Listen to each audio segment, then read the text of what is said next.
Buenas noches, bienvenidos a Sala de Prensa. En medio de las denuncias que se han conocido en los últimos días de abuso sexual a menores de edad por militares, también se conoció el impresionante y desgarrador relato de Manarí Figueroa. Manarí es periodista, trabaja en Santander y denuncia que hace 25 años en Arauca soldados abusaron de ella y su mamá embarazada. La comunicadora tenía para ese entonces 5 años de edad cuando ocurrieron los hechos en zona rural de Arauca. Quiero dar la bienvenida a Manarí. Manarí, ¿cómo está? ¿Desde dónde se conecta? Bienvenida a Sala de Prensa.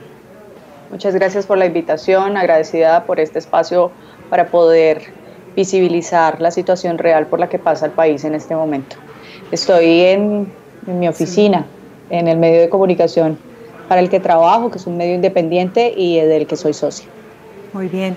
Manarí, pues le agradecemos nuevamente aceptar esta invitación porque entendemos que no es fácil revivir un episodio tan doloroso como el que usted vivió. Y antes de preguntarle por ese momento, quisiera que nos contara qué la motivó, qué la movió a contar su caso, a hablar esos días ante los medios de comunicación. Bueno, yo quisiera dar una aclaración y es que yo no estoy denunciando el caso porque el caso ya está denunciado hace muchos años. Este tema de que se sepa a nivel nacional, incluso internacional, porque ya he recibido llamadas a nivel internacional, es precisamente porque están insistiendo en que son casos aislados. Y yo quiero demostrar con mi caso que esto es una situación que se está llevando a cabo de manera sistemática. Eso es básicamente lo que me motiva además, pues mi situación fue una situación que quedó completamente en la impunidad, es una situación que siempre estuvo en la oscuridad, guardado, bajo silencio, nunca hubo alguien que alzara la voz por mi mamá y por mí. Entonces, lo que me motiva, como en este caso como periodista, que fue una de las cosas que más me llevó como a tomar la decisión, es que específicamente no quiero bajo ninguna circunstancia de que se les olvide a las víctimas una vez dejen de titular los medios de comunicación este tipo de vejámenes. Eso es básicamente lo que me motiva a hablar y por supuesto a levantar el teléfono para hacer las conexiones que usualmente uno tiene día a día con los colegas, pero que pues había sido bastante difícil hablarlo a título personal. Entendemos y por supuesto estamos de acuerdo, son episodios que no deben convertirse o quedar solamente en una cifra más y pasamos la página y al otro día pues ya nos mueve otra situación, otra denuncia o cualquier otra noticia. Manarí, ¿qué le ocurrió cuando tenía 5 años a usted y a su mamá? Bueno, el caso entre mi mamá y yo fue un caso, además de aberrante, fue un caso supremamente particular que si usted me lo pregunta, pasaba constantemente en este país, porque cuando uno pierde el valor por el respeto a la humanidad de la otra persona, no le importa en qué estado está o quién sea, o si está en estado de embarazo, si es una niña de 5 años o una niña de 7. Eso la verdad no importa para las personas que cometen este tipo de delitos. Nosotras íbamos en compañía de mi familia, de un tío y un amigo de la familia, visitando a un abuelo, a mi abuelo materno, y estábamos llegando a Arauquita, al corregimiento de Arauquita en el departamento de Arauca, y nos para un retén a las 2 de la mañana, un retén que no tenía ningún fundamento, no era oficial, digamos, y ellos básicamente lo que manifiestan es que nos tenemos que bajar del carro las mujeres. Me preguntamos por qué, mis familiares preguntan por qué y no hay respuesta, es básicamente una orden. Y lo posterior a eso es que pues, yo me quedo en el carro, mi mamá se baja y dicen todas las mujeres. Entonces empieza un rifirrafe ahí, porque una discusión bastante fuerte, porque ¿cómo así que todas las mujeres? O sea, la niña, ¿por qué? No hay respuesta, lo único que hay es más violencia. A mi tío le meten un cachazo y le ordenan que siga adelante con las luces apagadas hasta el municipio más cercano, que era Arauquita. Posteriormente nos llevan a monte adentro y allí es donde cometen los actos sexuales en contra de mi mamá y en contra mío. Tenemos entendido que ustedes denuncian, su mamá denunció lo que les ocurrió, dijo que habían sido militares. Cuéntenos qué pasó con ellos, cuál es ese proceso que ustedes vivieron y qué resultado obtuvieron. Mi mamá queda en precarias condiciones físicas. Yo no quiero decir que lo que le hicieron a mi mamá, o sea, a mí no me trataron como un adulto, eso es importante destacarlo. La violencia sexual hacia mi humanidad fue diferente a la de ella. A ella literalmente la trataron como un saco, como un costal. A mí las cosas fueron muchísimo más perturbadoras porque hubo incluso caricias hacia mi humanidad. Entonces esas cosas nunca se me van a borrar, jamás en mi vida. Y es importante aclararlo, cuando nos sueltan y nos quitan los zapatos para que nosotras caminemos solas hacia al corregimiento donde dijeron previamente que nos iban a esperar mis familiares, pues mi mamá corre a buscar auxilio, y cuando ella manifiesta que los perpetradores fueron militares, pues todo el mundo como que está a la defensiva, a la negativa y demás, y les parece algo difícil de aceptar y cambia completamente el comportamiento o el trato hacia la víctima, ¿no? Mi mamá decide cubrirme, protegerme, que yo no me enfrente a este tipo de traumatologías, y en este sentido pues ella tiene que someterse. Hay unas campañas, por ejemplo aquí en Santander hay una campaña, y sí tengo que decirlo, en donde en la campaña específicamente manifiestan que si usted es violada, por favor guarde su ropa interior. Esto es absurdo, a ella le pasó, es lo más traumático que ella pudo vivir. Yo creo que mi mamá nunca va a olvidar esa parte. La tratan con la menor dignidad posible y la obligan a reconocer a los soldados frente a frente, y a estas personas solamente le dan 2 años de cárcel, y posteriormente al salir de la cárcel, pues si no estoy mal, son retirados del ejército y nos amenazan para tener que obligatoriamente desplazarnos de Arauca a Santander. A Santander. ¿Ustedes son de Arauca? No, somos santandereanas, pero mi mamá tuvo un trabajo allá y mi papá también tenía trabajo allá, y nos fuimos para allá a vivir, y ellos tenían el sueño de ser agricultores, entonces ya teníamos una siembra de arroz y bueno, mi mamá estaba en estado de embarazo, tenía 4 meses de gestación cuando sucedió. Ellos dicen que no se habían dado cuenta. Son muchos vacíos. Sí, son muchos vacíos. Manarí, nos decía usted que cuando su mamá dice son militares los que nos hicieron esto, automáticamente cambia ese trato que ustedes estaban recibiendo como víctima. ¿A qué se refiere con ese cambio? La presión a la que ella se somete para que le explique constantemente de una y otra forma, o una tras otra vez, la revictimización, de obligarla a decir punto por punto dónde fue, qué pasó, cómo pasó, todas estas cosas mi mamá tuvo que vivir. En el momento de ser revisada en urgencias, tienen que revisarla de pe a pa para que haya un material probatorio. Mi pregunta es, si hubiese dicho que son pertenecientes a la guerrilla o pertenecientes a paramilitares, si ella lo hubiera dicho, yo creo que con haberlo dicho les hubiera creído. No, ella tuvo que someterse a exámenes para que ese posterior examen coincidiera con su ADN, y así poder comprobar que fuesen militares. O sea, aquí todo el mundo dice, las mujeres que en este caso, por ejemplo, que son víctimas de violencia sexual, saben y dicen no se puede hacer nada en el caso de que son las guerrillas, pero cuando son militares no nos creen.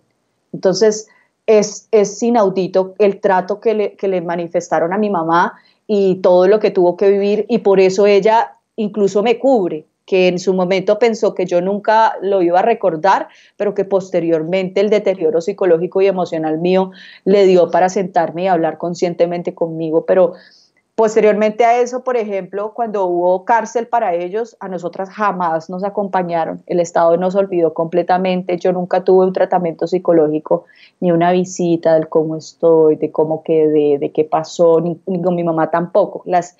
Los tratamientos psicológicos, digamos, que nos hicieron al principio, cuando yo dejé el aula, cuando yo tuve problemas para ir al baño, cuando yo empecé a tener infecciones y todas estas cosas, y empecé a tener problemas sociales bastante fuertes, de desilusión, de depresión, a tan corta edad, pues fue la empresa para la que trabajaba mi papá, en donde nos hacen un acompañamiento, pero el Estado jamás lo hizo y tampoco lo ha hecho, nunca lo ha hecho. Muy lamentable. Precisamente quería preguntarle por lo que nos está contando, Manary, las consecuencias que sufrieron. Entiendo, y ya nos lo ha dicho, las complicaciones de salud con las que usted y su mamá debieron vivir a partir de ese momento. Hoy, ¿cómo están? ¿Cómo está su mamá? ¿Cómo está usted? Socialmente la vida ha sido muy difícil. Yo tuve muchísimos problemas en el colegio. Era una niña antes de eso, yo era una niña a la que le encantaba bailar, era feliz, todo el mundo me recuerda así, feliz, sonriente, agradable, era muy parlanchina y todo, y después de eso solamente me volví problemática, violenta, llorona, nunca me expliqué qué pasó. Cuando, por ejemplo, las niñas indígenas en este momento no tienen 5 años y a los 5 años de pronto el tema, por más aberrante que sea, tratar la mente de un niño es un poquito más maleable tal vez, pero en este caso las niñas ya están completamente conscientes de lo que está pasando, así nunca lo hayan hecho. Y es mucho más impactante porque, por ejemplo, las convulsiones y el sistema nervioso de mi mamá se destruyó completamente. Mi mamá es una persona medicada que tuvo que aceptar el medicamento. Ella toda la vida tuvo un carácter supremamente fuerte y demás. Y ella dijo, siempre voy a luchar contra esto, voy a luchar por mí, por mi hija, por mi familia, y al final la enfermedad le ganó la batalla y tiene que estar medicada. Yo estoy diagnosticada con un trastorno de ansiedad crónico generalizado, también estoy medicada, no a la magnitud de mi mamá tiene medicamento de por vida básicamente, si no convulsiona, y es un tema físico que ya no puede ella manejar. Y por más que ella lo haya negado, lo haya ocultado tantos años de su vida, al decir, es lo que me tocó, así voy a vivir y así voy a salir adelante, pues a los años, cuando ya cumplió 30 años, sus recuerdos y su trauma jamás se superó porque nunca hubo un tratamiento adecuado. Y en mi caso pasa exactamente lo mismo. Y mi hermano, que tenía 4 meses de gestación en ese entonces, que hoy es un joven de 24 años, es una persona con un sistema nervioso bastante delicado y todo está evidenciado en una documentación que el Estado colombiano jamás ha mirado ni un solo segundo o no se ha tomado el tiempo de mirar, y estoy completamente segura de que hay un sinfín de víctimas que también tienen sus folios completamente guardados porque a nadie le interesa. Sin duda, y no lo imaginamos la magnitud del daño de una acción tan aberrante como la que usted pues, fue víctima y hoy tiene el valor para contárnosla. Manary, con su experiencia me surgió otra duda. Quisiera que me resumiera cómo es ser víctima en este país. Mire, es lo peor que a uno le puede pasar. Yo creo que uno no tiene dignidad, la dignidad se la da a uno mismo. Mi mamá no está en el país. Mi mamá quiso ser lideresa o es una persona supremamente fuerte y alza la voz y dice lo que tiene que decir porque se cansó de callar y ya la amenazaron y está fuera del país exiliada. Y yo no quiero que pase lo mismo conmigo, yo quiero seguir con mi carrera y estar bien y eso es lo que hago día a día. Yo nunca había combinado mi ejercicio periodístico con esta situación porque nunca quise que interfiriera lo uno con lo otro, pero cuando pasa con las niñas y me empiezo a dar cuenta que empiezan a archivar y a hacer cosas indebidas con los procesos, me doy cuenta que es lo mismo de siempre y que algo tenía que hacer para decir, después de 25 años, habiendo denunciado, sin denunciar, lo que sea, nunca va a ser tan importante el título digamos, la imagen de una institución que lo que pueda pasar con las víctimas. Para mí, a mi mamá me la quitan porque yo no puedo estar con mi mamá cerca.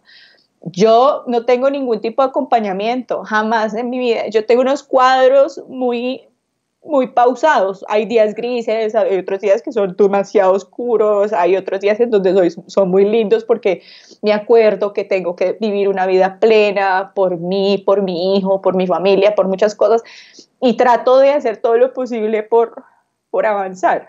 Pero si no lo hago, me hundo, y si me hundo, nadie me va a escuchar, y lo importante es que nos escuchen. Y ser víctima en este país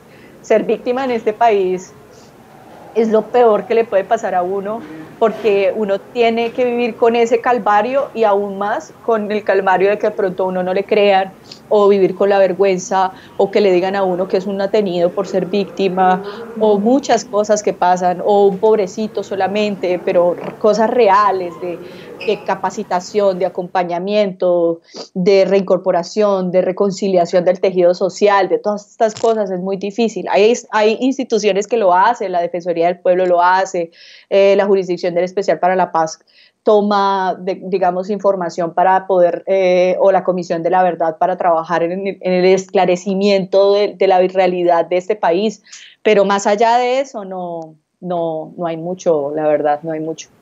Y entiendo que esa valentía también que usted ha tenido que sacar, no sé de dónde, pues la está combinando con su trabajo periodístico en la lucha contra la violencia y el maltrato hacia la mujer.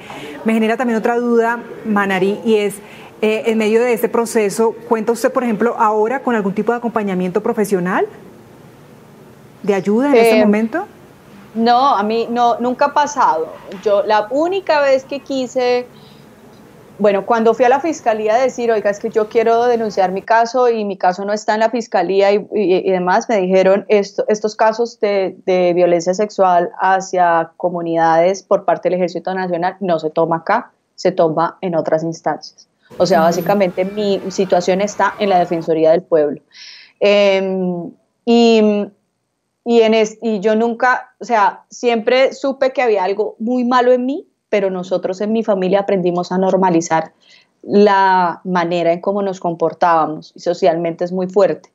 Yo he tenido en estos días que he estado como en este tema del esclarecimiento y hablar duro y demás, muchos de mis amigos de la infancia o de la adolescencia me dicen, con razón, ya entiendo qué pasaba contigo, pero no sabía. Y yo realmente no es algo que me guste decir mucho. Y así como yo, en ese entonces, hay muchísimas mujeres que están, por ejemplo, yo me desplacé, pero hay mujeres que son obligadas a quedarse en el mismo lugar con los perpetradores, ahí, in situ, sin ningún tipo de ayuda, ni acompañamiento, ni nada. Yo realmente nunca recibí un acompañamiento sensato. A mí me diagnostican el trastorno de ansiedad porque caigo enfermo gravemente y me mandan a una clínica y en la clínica después de hacerme unos tags y demás me dicen, no, lo que pasa es que usted tiene un cuadro depresivo severo y yo venía trabajando común y corriente después de muchos años. Entonces es algo que está con uno, vive con uno, a veces se duerme, a veces se despierta y si uno no lo trata de la manera más digna o uno no maneja la situación de manera profesional y lo acompañan a uno para que uno pueda recibir nuevamente fuerzas y volver a creer como en la esperanza y demás, uno definitivamente se desborona por dentro y eso es lo que no quiero que pase con estas niñas. Justamente nos decía usted al comienzo de la entrevista, Manary, que la motivación que tuvo para no denunciar, sino contar lo sucedido esta semana fue a propósito de los casos que se conocieron de abuso sexual a menores, integrantes de comunidades indígenas y por parte de militares, estos abusos. ¿Cuál es su opinión ante esos recientes casos que se han dado a conocer en el país? ¿Es algo muy similar a lo que usted vivió? ¿Usted qué piensa hoy de eso?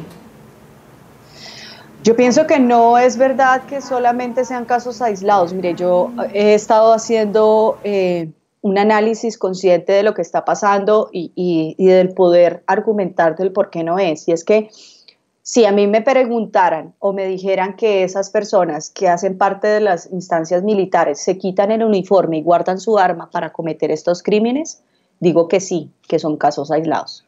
Pero estas personas utilizan el uniforme de una institución que en este caso es de prestigio para muchas personas en este país que se supone que nos protegen y un arma de dotación que le provee el Estado para perpetrar estos crímenes. Eso quiere decir que es un caso sistemático porque hay personas que cada vez más piensan lo mismo, hacer exactamente lo mismo y utilizar el poder para cometer crímenes. Y eso lo hace un delincuente, lo hacen, se supone, no debería ser, no debería existir, pero se supone que eso lo hacen los grupos al margen de la ley, no ellos. Por eso no es un caso aislado, por eso no son unas cuantas, no debería haber, Daniela, en este caso, no debería haber 118 investigaciones desde el 2016. Lo mío pasó en 1995. Imagínense cuántos casos hay de mujeres que ya crecieron como yo, que jamás pudieron hablar, que jamás lo pudieron decir. ¿Cómo hacerles entender a la institución que lo que necesitamos es que haya una reestructuración interna para que se analicen las mentes y los corazones de estas personas antes de entregarle un arma, y que lo más importante para ellos sea cómo apuntan hacia el enemigo? Eso no puede ser así, porque quiere decir que para ellos cualquier persona vale cero. Y nosotros necesitamos personas que protejan la humanidad y la integridad de nuestro pueblo. Eso es lo que necesitamos. No necesitamos personas disfrazadas con uniformes para cometer crímenes. Pues es impresionante, no solo su relato, su testimonio, las cifras también que usted nos acaba de recordar y que fueron confirmadas por el mismo Ejército Nacional sobre esas investigaciones, y como usted lo ha dicho, seguramente son muchas mujeres, ya hoy mujeres, niñas que están viviendo en medio de ese dolor, de esta tragedia. Le agradecemos, Manary, el acompañarnos en Sala de Prensa hoy, contar su testimonio y darnos su punto de vista en medio de esta difícil situación que vive el país, indignante.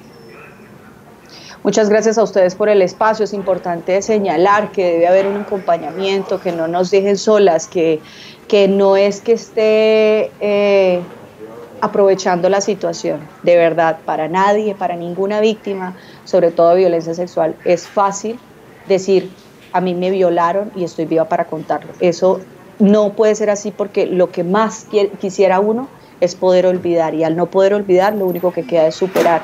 Y es importante que el Estado colombiano lo entienda.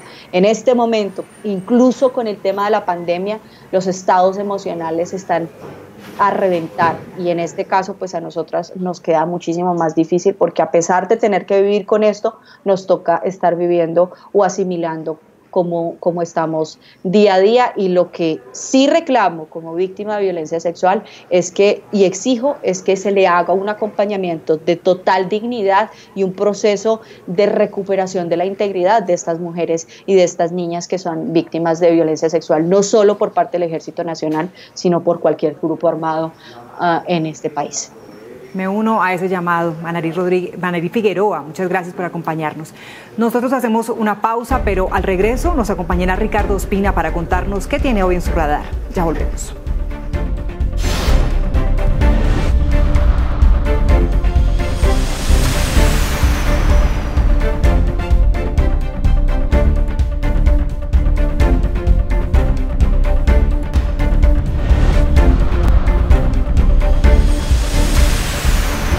Gracias por seguir conectados con nosotros, con Sala de Prensa. Ahora saludamos a Ricardo Ospina, director de Servicios Informativos de Blue Radio, quien nos cuenta qué tiene hoy en su radar. Ricardo.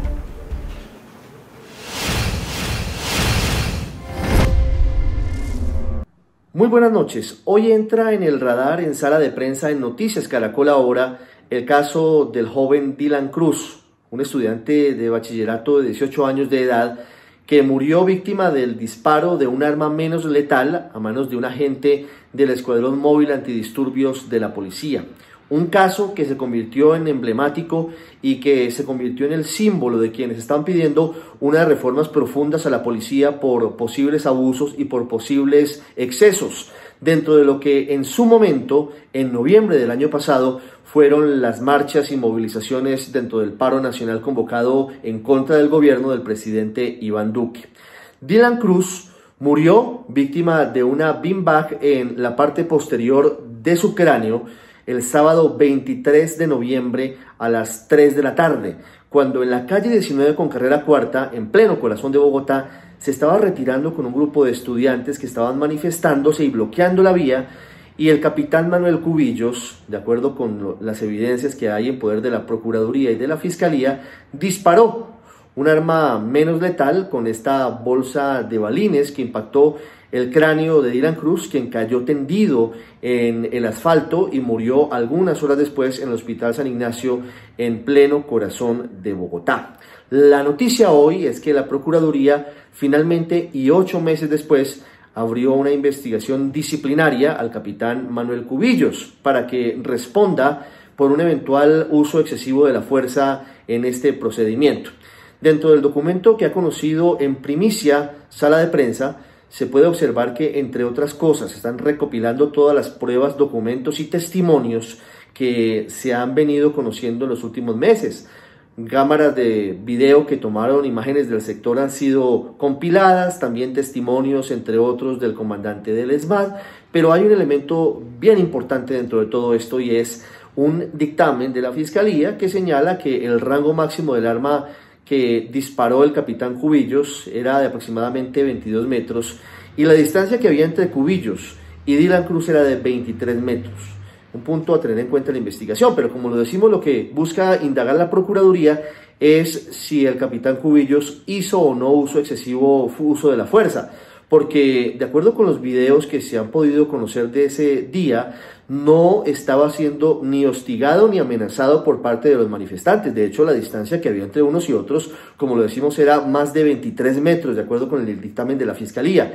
Y ese es uno de los elementos que la Procuraduría lleva dentro de los elementos a la investigación, porque no queda clara cuál es la línea de protocolo de la policía y en qué momento un agente del ESMAD puede o no disparar estas armas que no son no letales, son menos letales que un arma de fuego, pero que pueden causar la muerte, como evidentemente ocurrió en este caso. Eso será lo que tendrá que responder el capitán Manuel Cubillos ante la Procuraduría General de la Nación.